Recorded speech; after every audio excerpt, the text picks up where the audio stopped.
আপনারা যারা নার্সিংয়ের কাজ করেন বা যারা নার্সিং স্টুডেন্ট আছে আপনাদেরকে একটা বিষয় একটু আমি বলতে চাই। দেখেন, আমাদের চিকিৎসা ব্যবস্থার সাথে অনেক ধরনের হেলথ প্রফেশনালরা কিন্তু জড়িত আছে। ডাক্তার, নার্স, টেকনোলজিস্ট, ফার্মাসিস্ট আর অনেক সেক্টরের মানুষজন জড়িত আছে। এবং এই প্রতিটা প্রফেশনের মধ্যে কিন্তু অনেক খারাপ মানুষ আছে, ভালো মানুষ আছে, অনেক অনিয়ম হচ্ছে, অনেক দুর্নীতি হচ্ছে।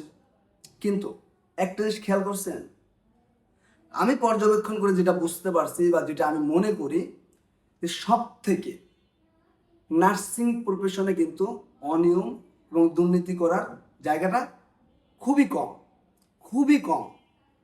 চিকিৎসা বিজ্ঞানের যতগুলো আমাদের হসপিটালে যতগুলো হেলথ প্রফেশন কাজ করে তার মধ্যে নার্সিংদের অর্থাৎ নার্সদের অনিয়ম দুর্নীতি করার সুযোগ সব থেকে কম মেলায় দেখে।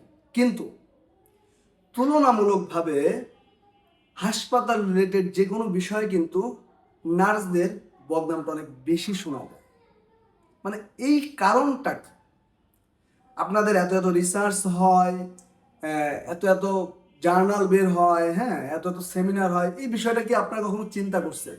মানে কারণটা কি?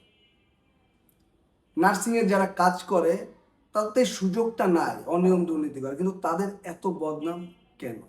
মানে এটা আমাদের একটু খুঁজে বের করতে হবে। আপনি একটু চিন্তা করেন, আমরা এটা নিয়ে আলোচনা করব।